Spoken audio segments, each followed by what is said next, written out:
அனைவருக்கும் வணக்கம். என் பேர் தமிழழகி. ஐயா சொன்ன மாதிரி ஒரு மென்பொருள் நிறுவனத்தில் பொறியாளராக இருக்கேன். 4 புத்தகங்கள் எழுதியிருக்கேன். அதில் முக்கியமாக எனக்கு பிடித்த புத்தகம் வந்துட்டு 2 ரூபா மதிக்கும் ஒரு கண்ணாடியும். ஆனால் நான் இன்னைக்கு சொல்ல போகிறது அந்த கதை இல்லை. நான் இப்போ அண்மை செய்திகளில் வந்துட்டு ஒரு செய்தி நான் கேட்டதுக்கு அப்புறம் இந்த ஒரு கதை எழுதணும் அப்படின்னு தோணுனால நான் இப்போ நேற்று எழுதுகிற ஒரு கதையை சின்னதாக நான் சொல்ல போகிறேன். கொஞ்சம் அப்பப்போ பார்த்துட்டு இதோட தலைப்பு வந்துட்டு இறுதியாக நான் சொல்லுவேன். என்னோட கதைப்போக்கு வந்துட்டு இறுதியாக தான் அந்த தலைப்பை ஒட்டி வர மாதிரி இருக்கும். அதனால தலைப்பு இறுதியாக இருக்கும். அன்னைக்கு காலையில் ஒரு 8 மணி இருக்கும். அங்கங்கே பேர் எழுதின பெஞ்சோட மாணவர்கள் ஒவ்வொரு இடமா ஒவ்வொரு வகுப்புக்கா போய் அதை அரேஞ்ச் பண்ணிட்டு இருக்காங்க. இந்த பக்கம் அப்படின்னு ஆசிரியர்கள் எல்லாரும் அந்த பசங்களை வந்துட்டு சத்தம் குறையணும்னு இவங்க சத்தம் போட்டுட்டு இருக்காங்க. அங்கங்க வண்ண வண்ணமா சாட்டுலாம் இருக்கு. இது மலர், இது விலங்குகள் அப்படின்னு அங்கங்க ஆங்கிலம் கலந்த தமிழோட அங்கங்க இருக்கு.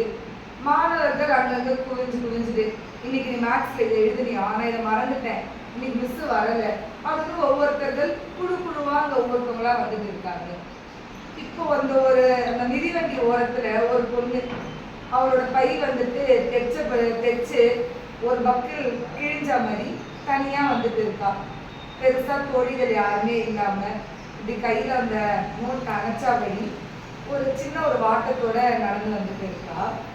திடீர்னு 9 மணி அதோட மணி அடிக்குது. டிங் டிங் டிங் டிங் டிங்கு எல்லாரும் பரபரப்பா அங்க போயிட்டு இருக்காங்க.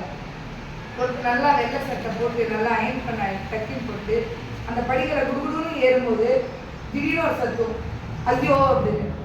இந்த பொண்ணு அவரோட கையை அங்கே நீட்டுறான். அந்த நீட்டும் போது அந்த பொண்ணுக்கு ஒரு சின்ன ஒரு கற்பனை போகுது.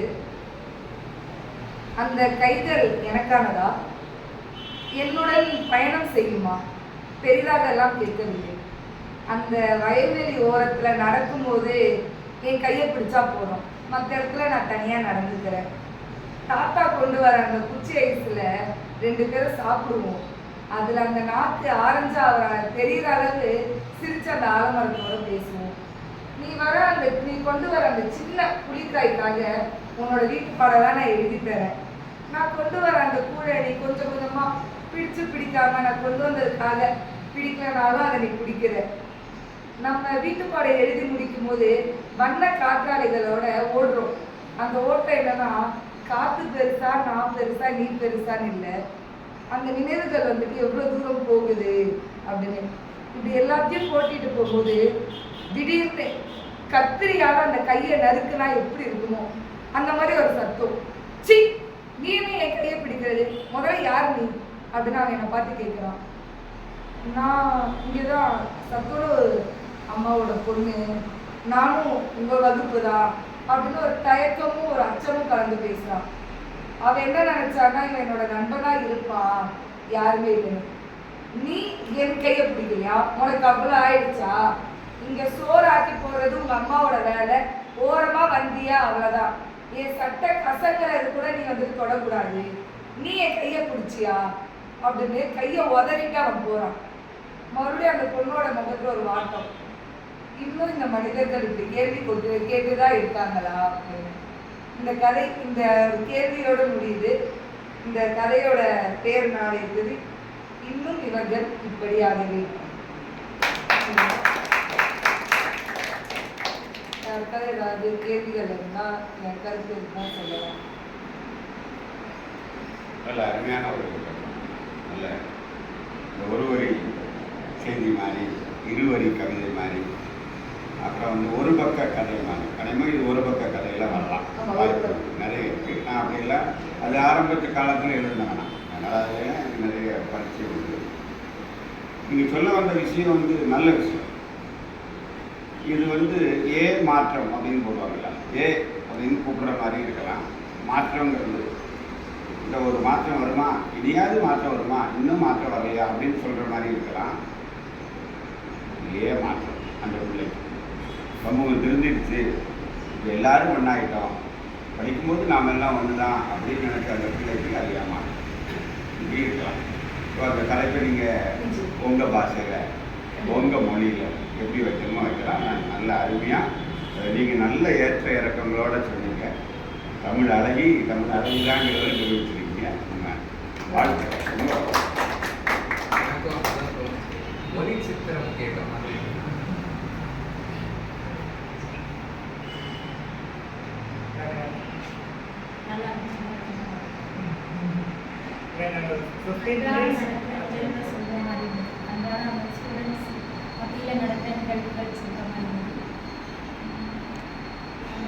கையை பிடிச்ச உடனே அந்த இடையை கழுவும்போது அந்த பிள்ளைங்களோட மனநிலை வந்து ரொம்ப வேதனை பண்ணும்.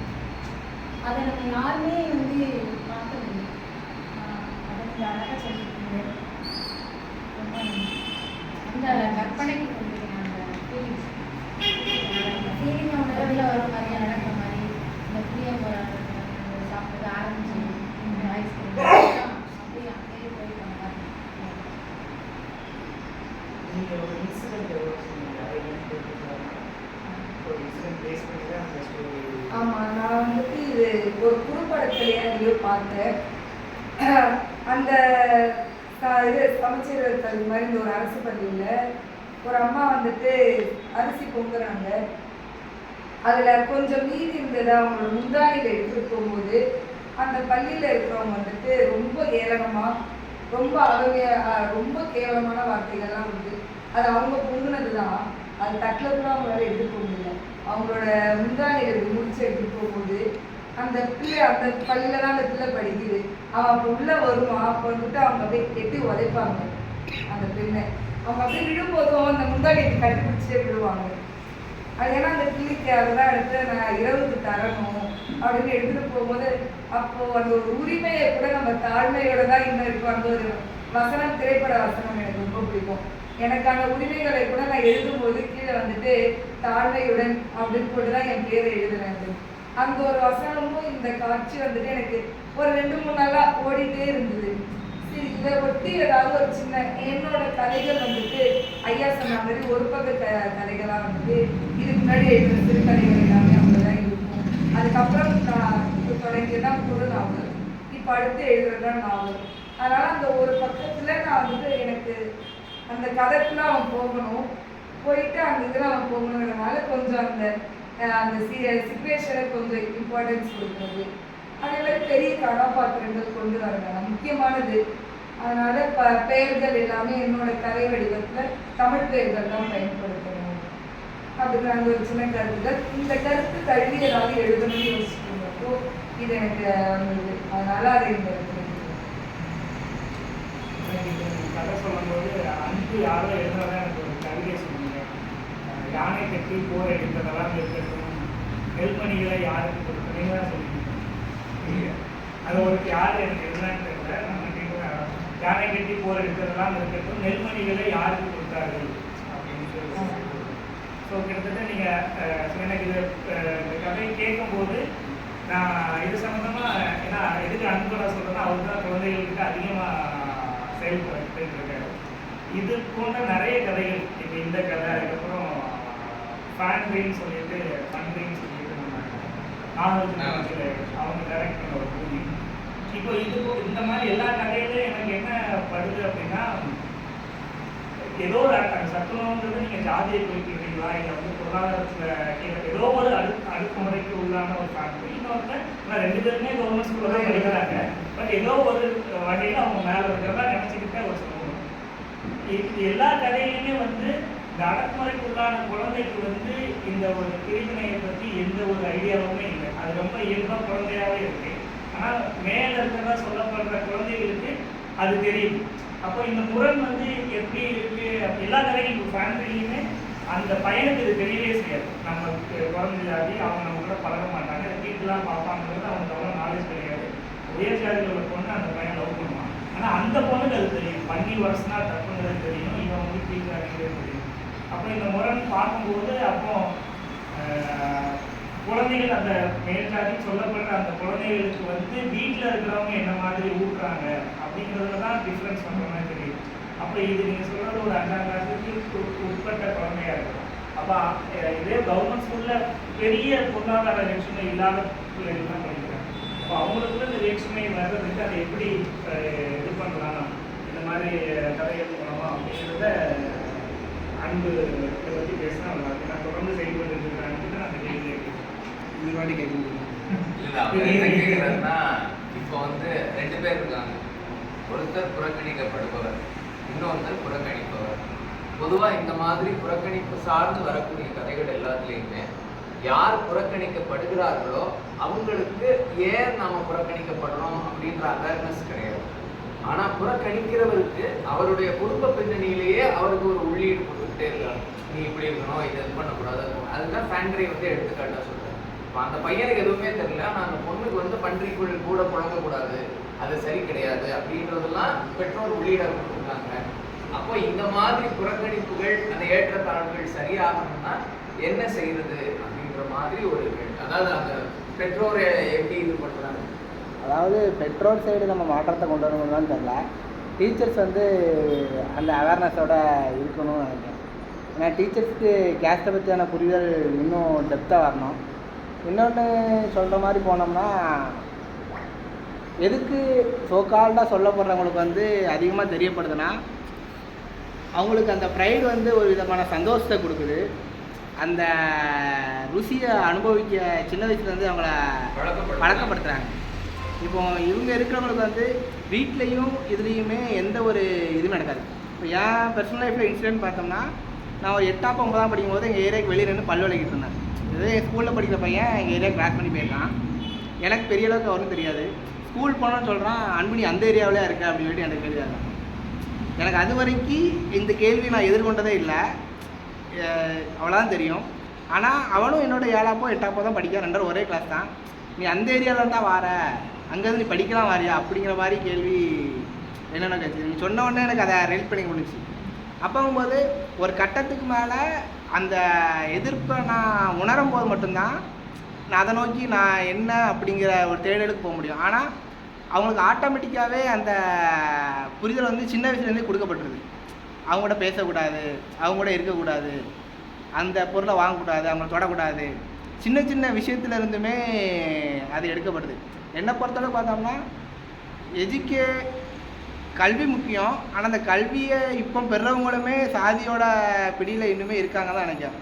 கல்வி முக்கியம்தான், ஆனால் அந்த கல்வி படித்தவங்களும் இப்போ அது அடிப்படை பிரச்சனை என்னன்னா, கல்வியை வந்து அறிவா மட்டும் பார்க்கணும், தகவலுடைய சேகரமா பார்க்கணும். அதுக்கு பேர் தான் கல்வின்னு பார்க்கணும். இந்த இப்போ டைலாக் வந்து வாழ்க்கைக்கு தயாரிக்கிறது. அந்த அம்பேத்கர் சொல்கிறாங்க, caste is state of mind. அது ஒரு மனநிலை தான். ஆனால் இது போகணும்னா என்னை பொறுத்தவரை என்ன பண்ணணும்னா, எனக்கு ஜாதி தெரியாது, இப்போ யார் ஜாதி பார்க்க, ஜாதியே கிடையாது அப்படின்னு சொல்லிக்கிட்டு இருக்கவங்க இடத்துலையும் எல்லாத்துக்குமே ஜாதினா என்ன, கேஸ்ட்னா என்ன, இடஒதுக்கீடுனா என்ன, இந்த பற்றியான அவேர்னஸ் கொண்டு போயிட்டோம்னா கண்டிப்பாக நம்ம அந்த சொல்கிற இது புரியும் நினைக்கிறேன். ஏன்னா நம்ம பள்ளிக்கூடத்துலேயே பேஜ் முன்னாடி தீண்டாமல் ஒரு பாவ செயல் தீண்டா பெருங்குட்டுன்னு போட்டுறோம்.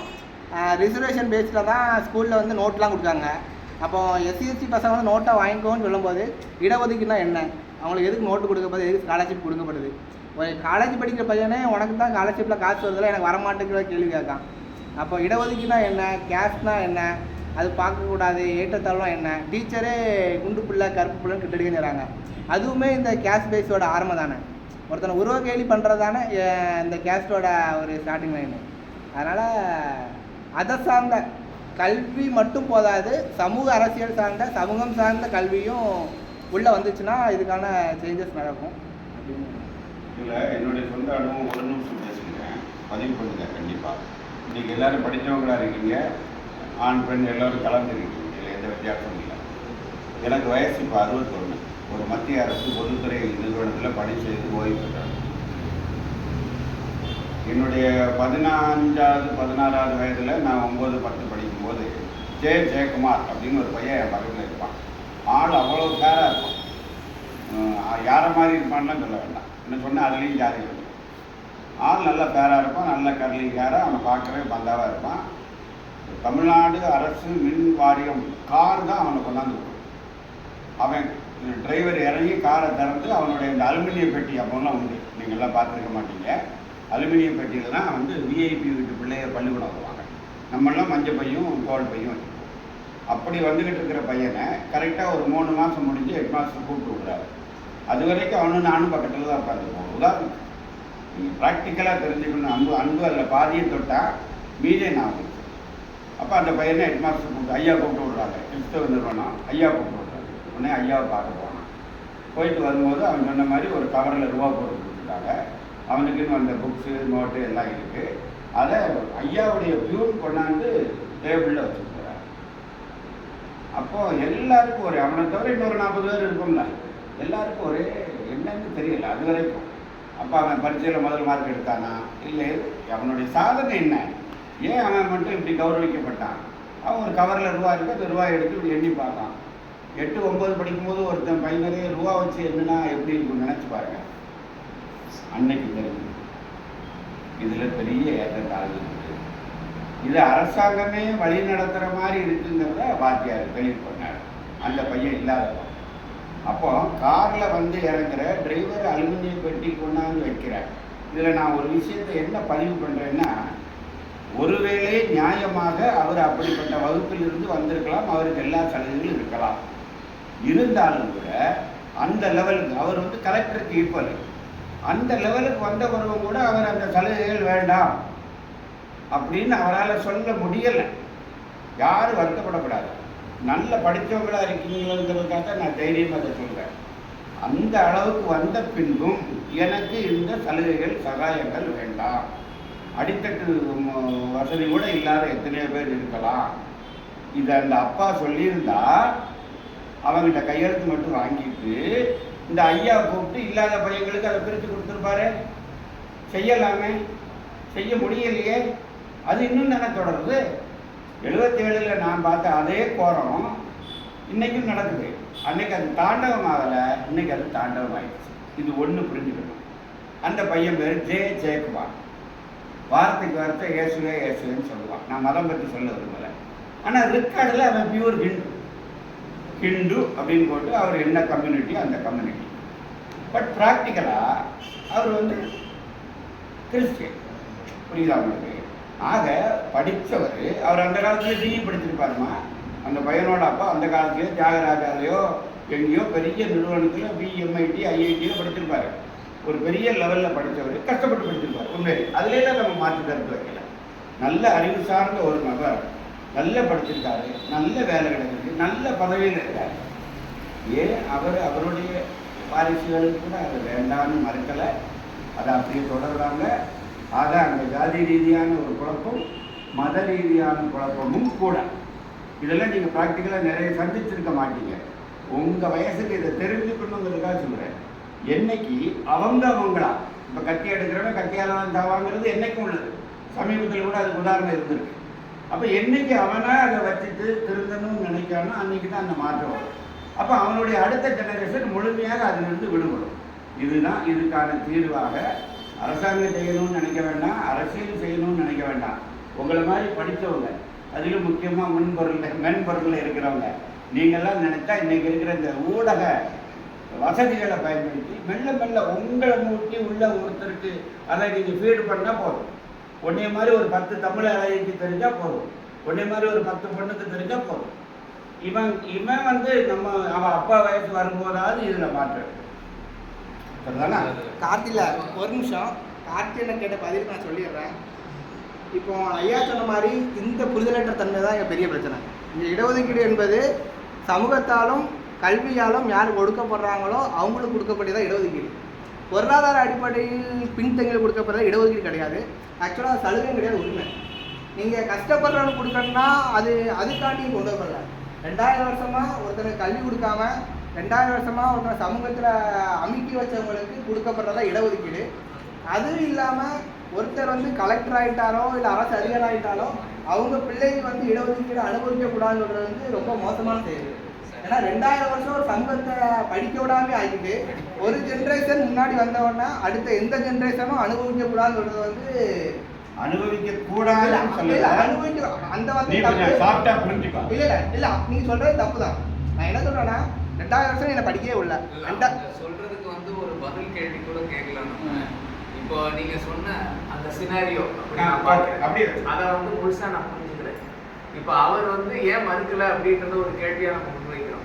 இப்போ இப்போ ஒரு 3-4 வருடங்களுக்கு முன்னாடி நினைக்கிறேன், எந்த வருஷம் சரியா தெரியல, எக்கனாமிக்கலி வீக்கர் செக்ஷன் அப்படின்னு ஒன்று சிறப்பு ஒதுக்கீடு தனியாக 10% கொடுத்தாங்க.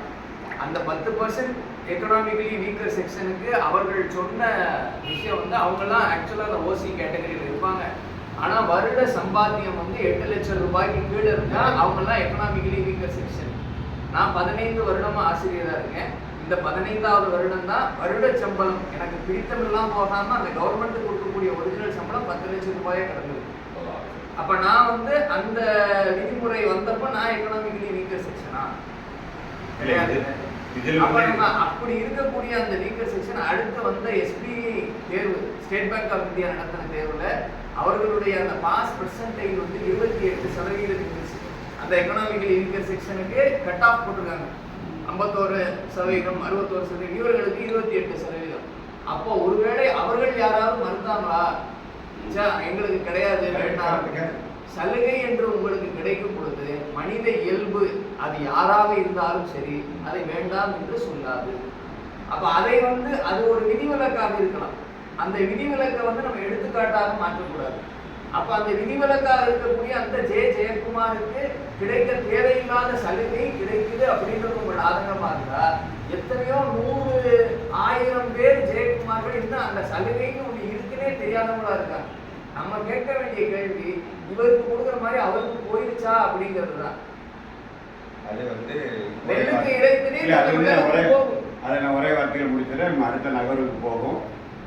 அரசியல் சார்ந்த மாற்றம், அறிவு சார்ந்த மாற்றம் மட்டும் இல்லை, அறிவு சார்ந்த அரசியல், அரசியல் சார்ந்த மாற்றம் வந்தா மட்டும்தான் முடியும். வந்து அரசியல்வாதிகளிடமிருந்தும் வர வேண்டும்.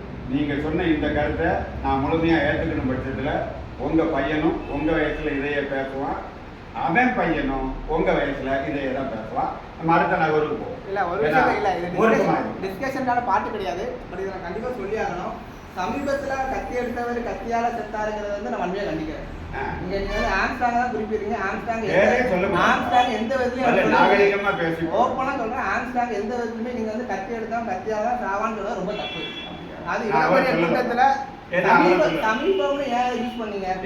ஆம்ஸ்டாங் உருவாக்குன மாதிரி 2000 வக்கீல உங்களால் உருவாக்க இல்லை. இது நம்ம டிஸ்கஸ் இல்லைனாலும் போக்கில் வந்து இப்படி சொல்றது வந்து ரொம்ப இப்போ எனக்கு என்னன்னா சார், நீங்க சொன்னதுதான் சார் சொன்னதான் நானும் வழிமுறைகிறேன். இப்போ நம்ம பேசிட்டு இருக்கிறது அவங்க கதையில இருந்து அந்த சத்தனவு படிச்ச அந்த பொண்ணோட வழியை பத்தி பேசிட்டு இருக்கும்போது நீங்க சொன்ன கதை வந்து சார் சொன்ன மாதிரி ஒரு எக்ஸ்ட்ரீம் விதிவிலக்கு, ஒரு 10,000த்துல 1 நம்ம 10,000 பேரை பத்தி பேசிட்டு இருக்கும்போது அது ஈக்குவலா இந்த 10,000த்துல 1 கொண்டு வைக்கும்போது வந்து அப்ப இதை வச்சு இது பண்ணவே இல்லை. அப்படி சொல்லவே வரல. ஏன்னா ஆர்குமெண்ட் ஆனா அந்த பொண்ணு சொன்னது நல்ல விஷயம். இல்ல நமக்கு மாற்று கருத்தே இல்லை. இதை அப்படியே டிசால்வ் பண்ணி தம்பி, யார் கருப்பு யார் வெள்ளைங்கிறது எவனும் முடிவு பண்ண முடியாது, முடிவு பண்ற விஷயமும் இல்லை. இருந்தாலும் நான் என் ஆதங்கத்தை ஏன் தெரிவிச்சேன்னா, படித்தவங்க இருக்கிற சபையா இருக்குது, படித்தவங்களால தான் நல்ல மாற்றங்கள் உருவாக முடியும். என்னுடைய கருத்து, என்னுடைய கருத்து இல்லை தம்பி. என்னை பொறுத்த வரைக்கும் நான் வந்து ஒரு மாதிரி முரட்டுத்தனமா சொல்றது இல்லை. படித்தவங்களால மட்டும்தான் நல்ல மாற்றங்கள் வர முடியும். சரிதானா? சும்மா எல்லாரையும் மாதிரி நான் அதெல்லாம் நான் சொல்ல விரும்பல. சரி, அவன் வயசுக்கு அவன் அப்படித்தான் பேசுவான், என் வயசு அப்படி சொல்லல, தப்பு இல்லை. கார்த்திகேயன் என்கிட்ட ஒரு கேள்வி கேட்டாங்கல்ல, இதை எப்படி குழந்தைகள்ல கொண்டு போகணும்? நம்மள மாதிரி இருக்கிறவங்க வந்து இடஒதுக்கீடுலாம் என்னன்னு தெரிஞ்சுக்கணும். இது வந்து பொருளாதார அடிப்படையில் கிடையாது, சமூக அடிப்படையிலையும் கல்வி அடிப்படையிலையும் ஒடுக்கப்பட்டவங்களுக்கு தான் இடஒதுக்கீடு போகுது. கஷ்டப்படுறவனுக்கு இடஒதுக்கீடு கிடையாதுன்னு நம்ம பிள்ளைகிட்ட சொன்னால் அவங்க அண்டர்ஸ்டாண்ட் பண்ணிப்பாங்க.